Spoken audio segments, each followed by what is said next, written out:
Yo, check it. What's up? What's happening, Justin? How are Yo, you? yo, yo. My main man, Mr. Justin Ogden, Justin Amazing. Saladonia. Welcome to another Taco Ball Tuesday, Taco baby. Ball Tuesday. It looks like you got a fine guest behind you. Fine guest in the house. As do you, sir. As do you. The bottom line. This man, the crusher of dreams. Oh, man. The triple BP, baby. The top candidate.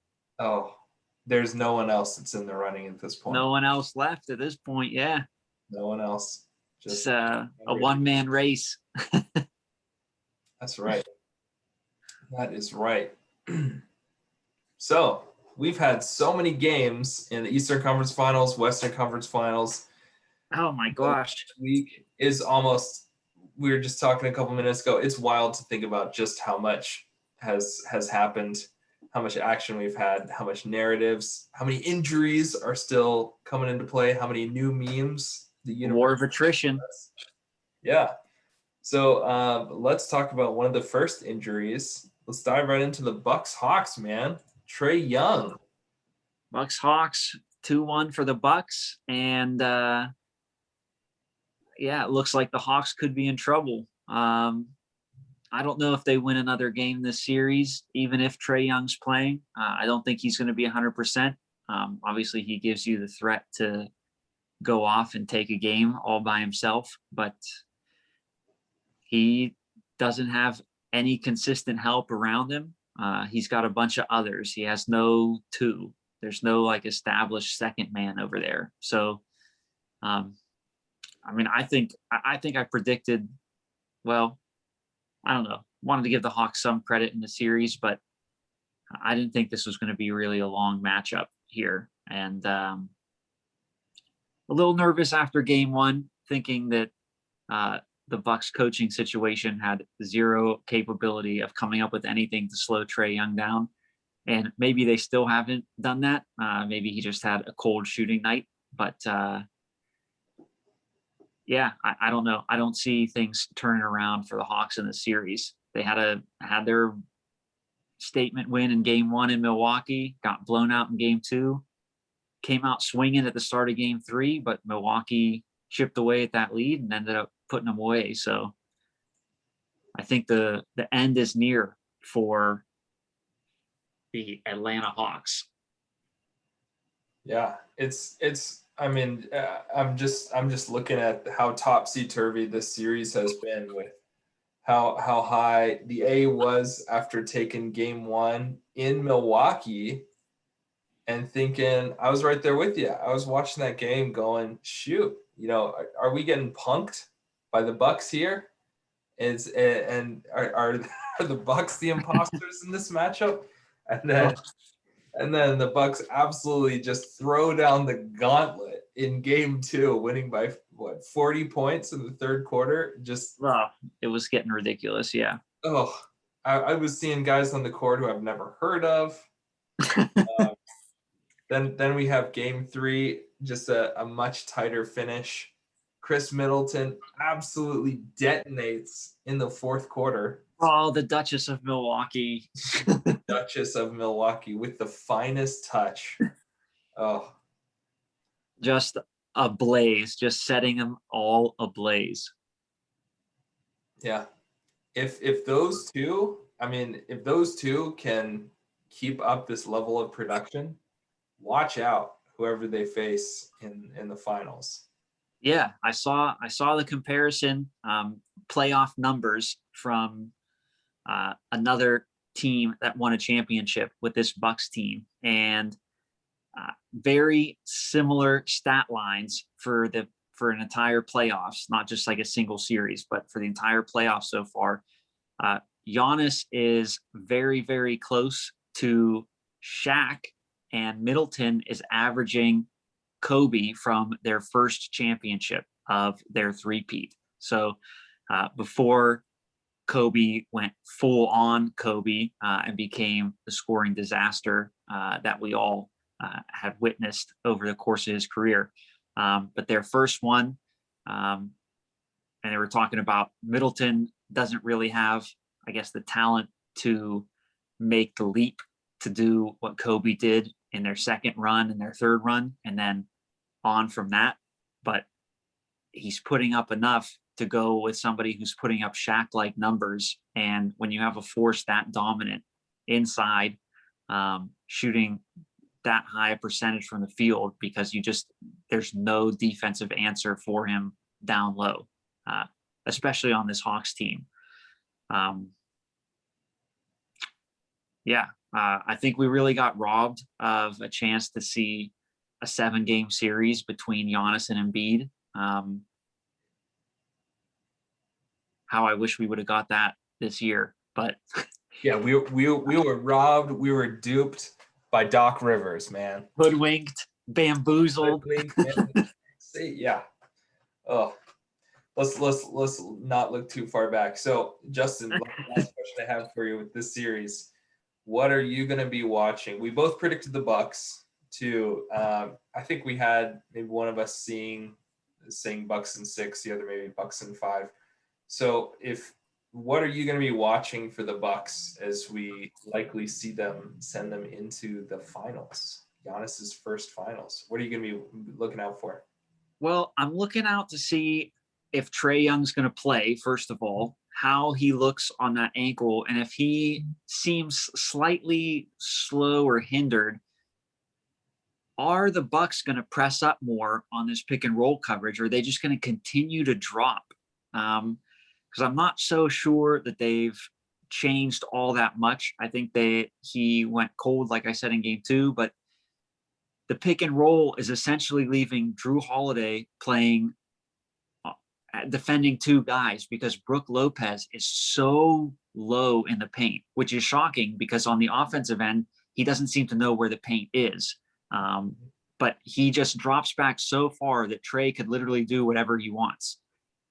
You set the pick on the guy, you come around, you can run in and just hit a floater or a pull-up J, because Lopez is too slow to close. And if he tries to close fast, Trae Young is too quick to just blow right by him because he can't change directions. So that's how they really destroyed them in game 1. So if Trae is looking a little slower, do they press up on him more, force the ball out of his hands more? I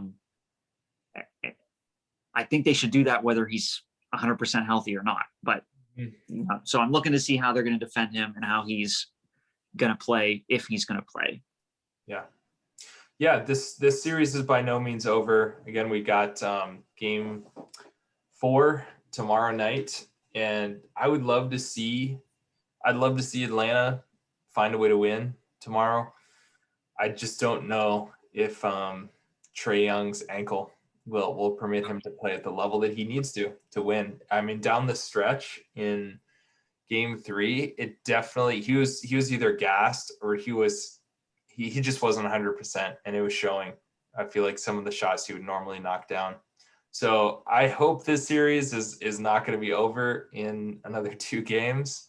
I hope we go to 6, just to see more of this kind of just fantastic run by the Hawks. I love that, people across the country and the globe are now seeing, getting to know different names like Herder, like all these players that people like. All these players, one other person on the Hawks team, and they're in the conference finals. Clint Capella. Oh, he's still Rick Astley. Bogdanovich. How many Bogdanoviches are there in the league? Yeah, the Hawks. Bojan or Bogdan? Which one is it? Who's on the Hawks? Bojan or Bogdan? It's Bogdan. It's Bogdan. John Collins. I think for me, one thing I'm going to be looking is Giannis's free throw shooting. I'm going to be keeping an eye on that. I definitely think that when the Hawks are in desperation mode, they want to slow down the game. I think they're going to be more aggressively employing the hack a Giannis. Yeah. Attempt, get in his head earlier. That's something I wanted to look. I was looking at going into the series, and I feel like we haven't seen it because they employed it so well with Ben Simmons, and it was so deflating for that Sixers team. Mm-hmm. why they just all of a sudden abandoned it. I don't know. Does the league call them and be like, hey, this is the conference finals, cut it out? I mean, like, it just seems absurd to me that 3 games in and they haven't used it at all. So Now there I were would stretches in I the would be fourth sending quarter. out all those players you mentioned because nobody's ever heard of them to just get in foul trouble immediately. Just foul him starting in the first quarter. Yeah, there were some stretches down in the fourth quarter of, I think, game 3, where it definitely looked like the Hawks were. It wasn't like, Giannis is on one side of the court and then they preemptively have that defender just like, hey, ref, hey, I'm fouling him, want him to shoot free throws. Like, it seemed like they tried to do a little bit of a half court press almost, and then try to squeeze him and foul him. But the Bucks knew that were coming, so they would like pass out of it, and then the man who was fouled was Khris Middleton or Drew Holiday, someone with much. So I've been scratching my head on that one as well. They Why not? got us started earlier. Yeah. So that is Bucks. Hawks are 3-5. So are the Hawks this year's Miami Heat? You finally see the light, Justin. You So texted me earlier this week and said, I think I understand what you mean by this question. Are the yeah, Bucks this year's Miami Heat? Yes. like in my head, I was maybe viewing the question wrong as because I kept thinking, are they a legit contender, a chance to come out of the East? And now I see the question as, are they total frauds? And of course, they've always been. Next year, they're going to be like, next year, people are going to be on the bandwagon, just like I was with the Heat. I was thinking they were going to be like a top 2 or 3 seed in the East because I figured the young talent had experience that they needed. They were going to be able to take Jimmy Butler was going to have everybody taking the regular season super serious, play 100% every night. And we just didn't get it. And then we thought, oh, well, the playoffs are going to come around and they could do it again.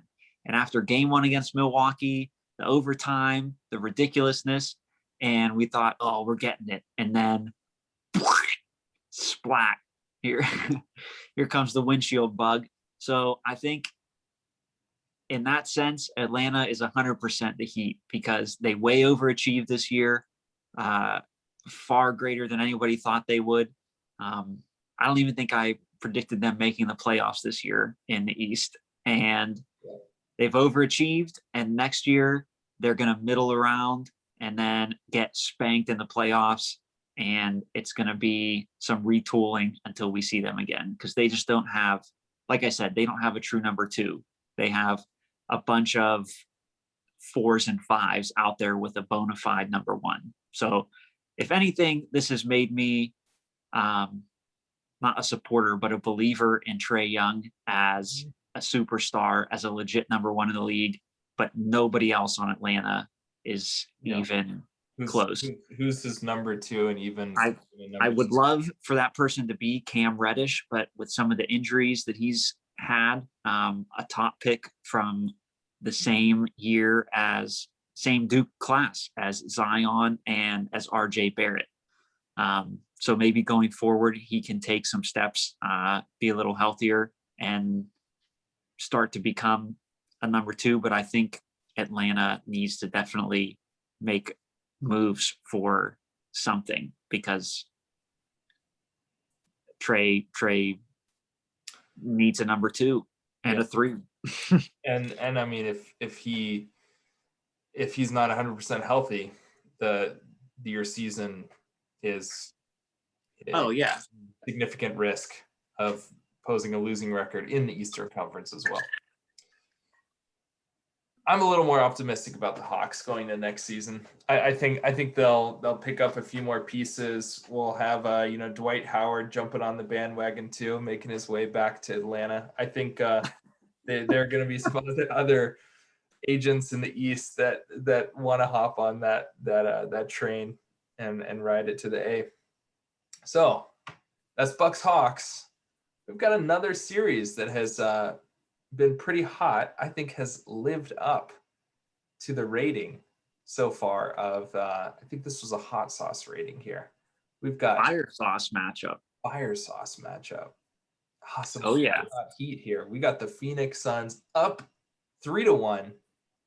Walk me through these 4 games that we have witnessed. Well, let's see. Did we have game 1 as of last week? We were just a game into this series. The Suns took a strong game 1. No Kawhi, no CP3. Still no Kawhi, no CP3 in game 2. And game 2 was just absolutely bonkers. I mean, just an insane game, just like completely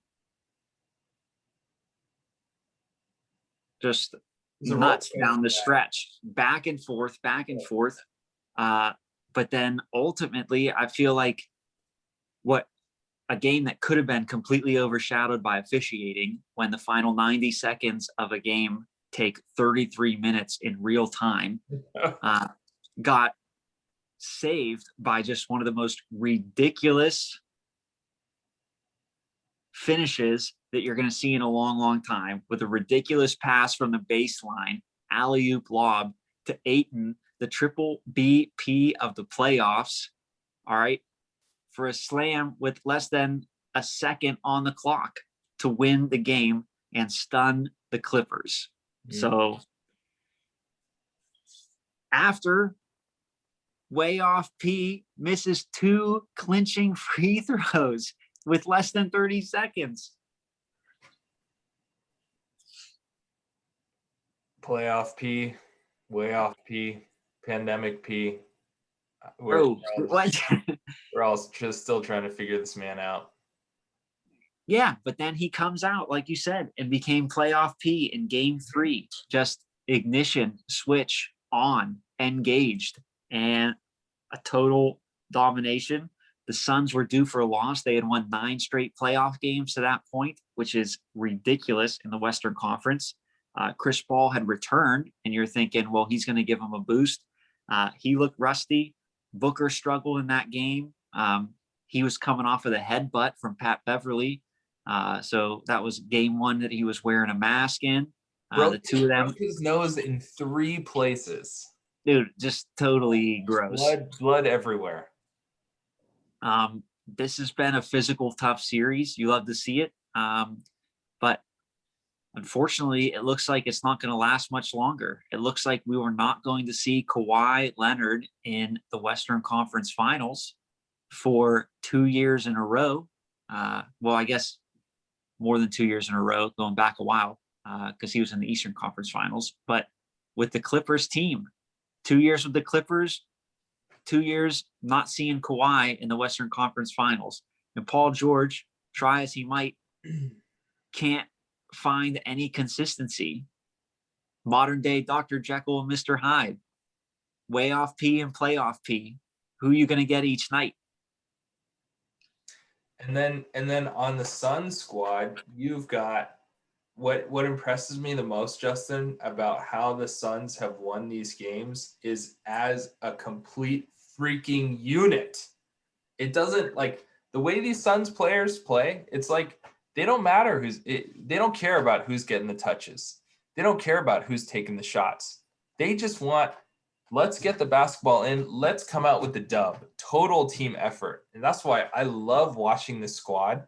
I mean, we could talk about game 2 for 30 minutes alone, just that finish. But I loved how that inbounds play, like down the stretch, just there's so many effort, so many little individual plays that led to that team victory. And it's almost like when the Suns win these games, other than, I mean, I think CP3 is a lot in the spotlight because he's never been here before. Well, has he made it to West? I don't think he's made it to the Western Conference Finals. He's never been in the Western Conference Finals. He's never made it to the finals. Oh, that year he was in Houston and he pulled his hammy. Oh, against the Warriors. That's right. Yeah. Was Okay. that a conference finals, or was that That a was round 2 matchup with the Warriors to go to conference finals? And then I can't remember what year that was, but that might have been a conference finals for yeah. them. So I love watching. I love seeing how much Phoenix is hitting their stride right now. Like the Devin Booker screen on Zubac to create just enough separation on that Jay Crowder inbounds pass. The inbounds pass itself scraping the side of the backboard on the way right to where DeAndre Ayton could just slam it home. And then all the quiet, just absolutely feasting that Ayton is doing inside and on the offensive and the defensive end. So I love watching this Sun squad compete. I love how they're playing right now. Oh yeah. Like I think I mentioned this last week. Just remind me of that grindhouse teams in Memphis. They are fun to watch. They're entertaining and they're going to get after you. So it's definitely very entertaining to watch a Suns game. And I'm looking forward to seeing them in the finals against the Bucks in the not too distant future. Yeah. So if you, I want to talk a little bit more about the Suns and who has surprised you the most this really the whole playoffs, but specifically this Clippers series. Who in your mind has really stepped it up for the Suns to lead them to where they are now? Well, it's hard to say one person. Like you said, every little detail is being executed by every member of the team, playing their role exactly how it needs to be played. Chris Paul misses the first 2 games. Devin Booker struggles in game 3. And then in game 4, he fouls out in a close game.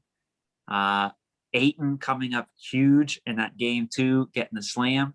I think he's been a big factor because you saw what the Clippers could do with a big man that's limited and how they just embarrassed Rudy Gobert.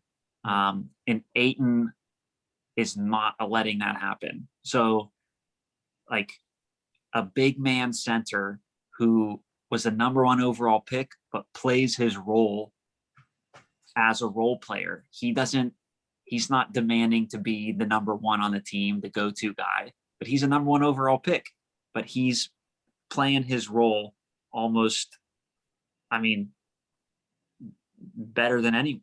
So like it's a total collective team effort, and it's fun to watch. Yeah, that's something if you remember back to when we were previewing the Lakers Suns series, something that we said to keep an eye on was how will this inexperienced Sun squad handle the pressure? Because we've got Devin Booker making his first playoff appearance. We've got DeAndre Ayton. We've got Mikal Bridges. We've got, a couple of other guys that are playing in the postseason for the first time, and they have absolutely stepped up to the plate and just really knocked it out of the park.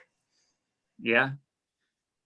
So and they've bought in. I mean, they have that toughness. I mean, they're in on it.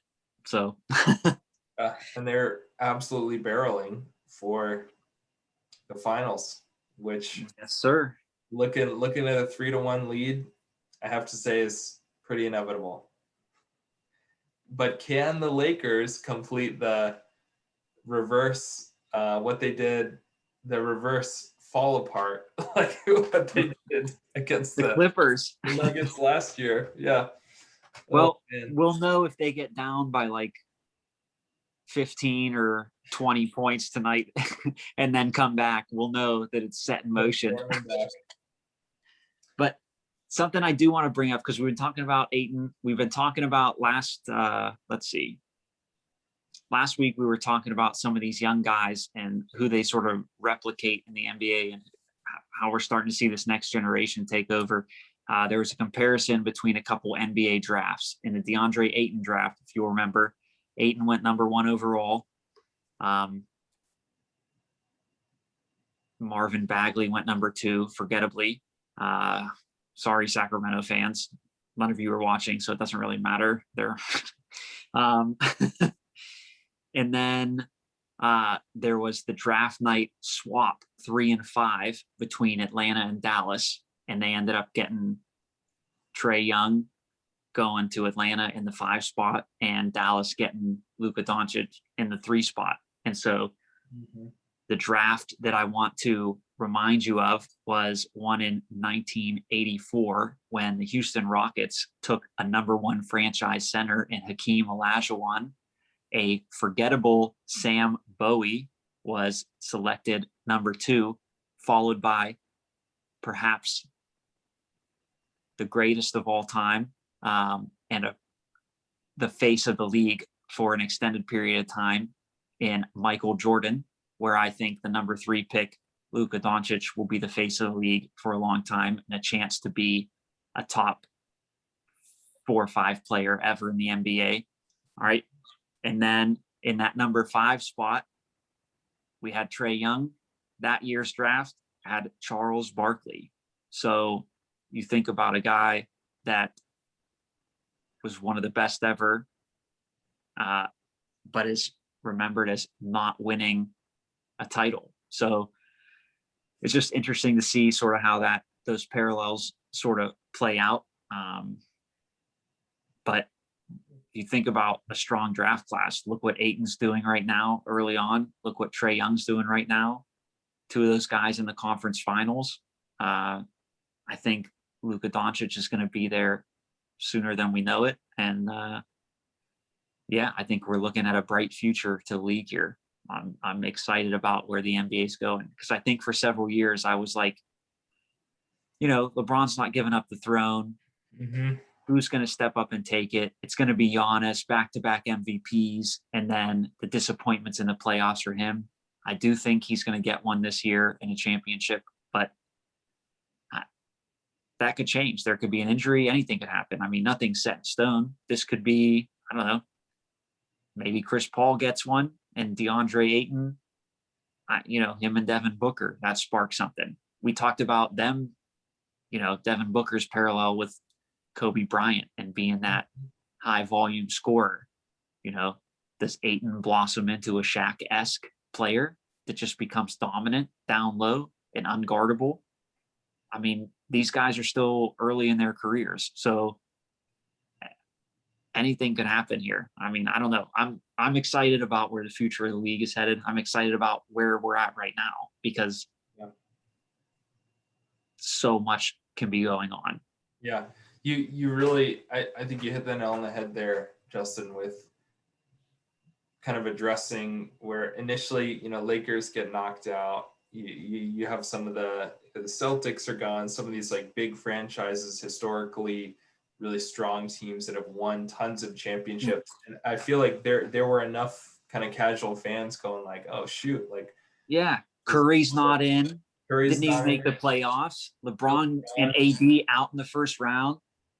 KD, Kyrie, Harden going out in the second round. Out of the ashes, we have a phoenix rising. We have a new awakening happening in the league right now, ushered in by none other than the Phoenix Suns. I'm here for it. I'm here for Chris Paul to win one, for Devin Booker. This Sun squad. And as we took that trip down memory lane, I think it's worth noting as well that the last time the Suns were in the in the finals was 1993. And who was on that squad? Charles Barkley. Sir Charles, the round mound of rebound, baby. I cannot wait to see what the NBA on TNT crew has to say when we're looking at the Suns. They're previewing the Suns-Bucks finals matchup. It's going to be a good one. But I digress. One of my last questions for this series is Suns-Clippers. Have we seen the last of Kawhi Leonard in a Clippers jersey?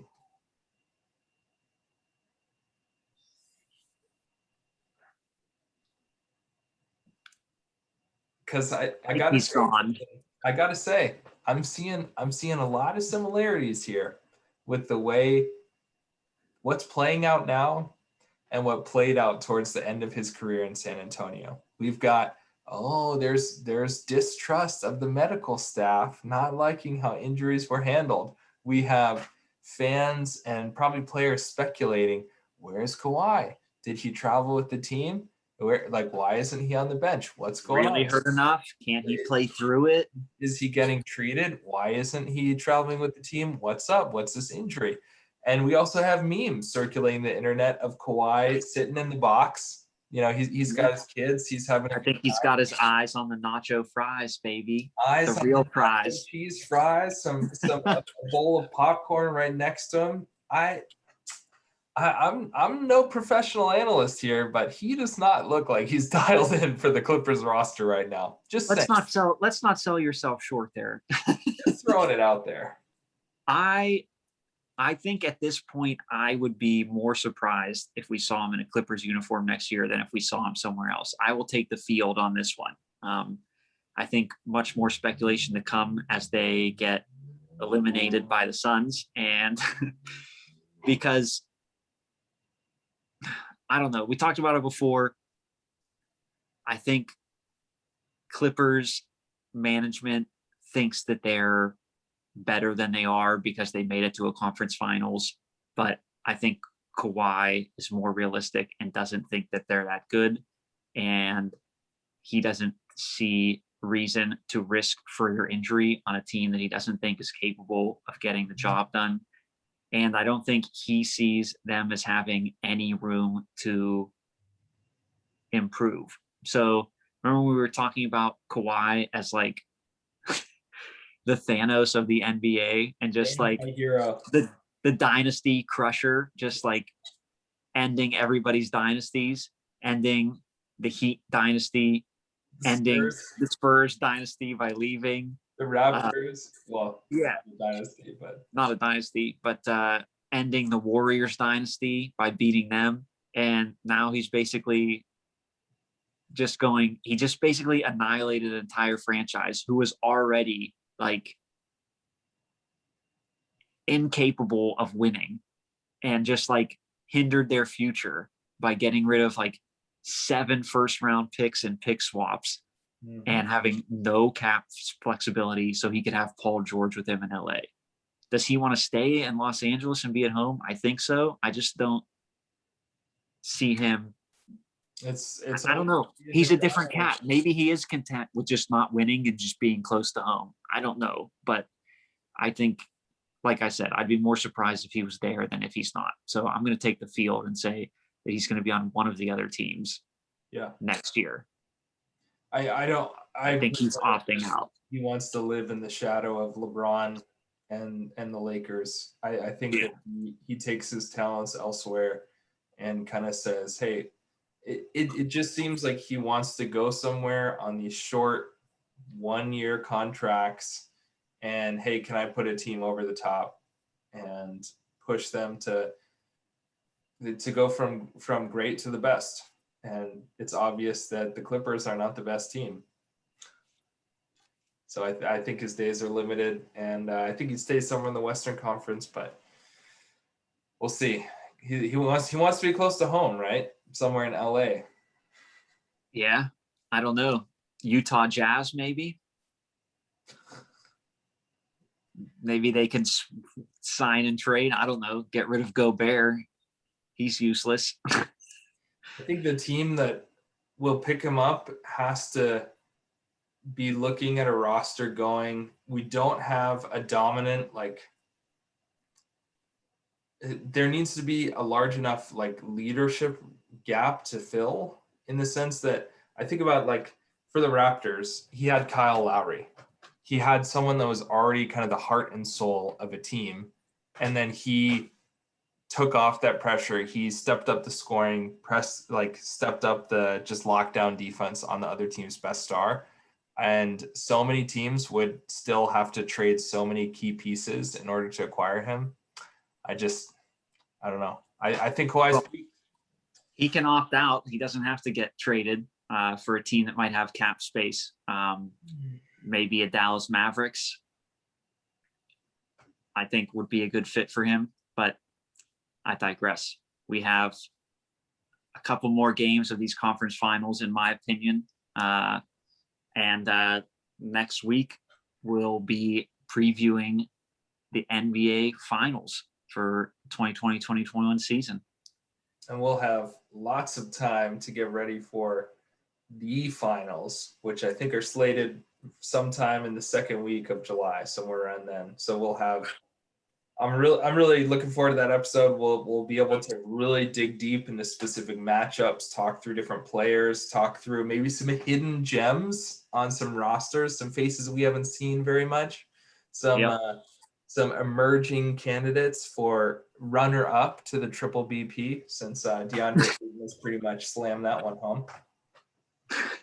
Locked him up.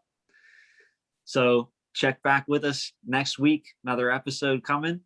Follow us on Twitter and Instagram at Taco Ball Tuesday. And for Justin and Justin, as always, yo quiero taco ball, baby. Yo quiero taco ball. You know what to do.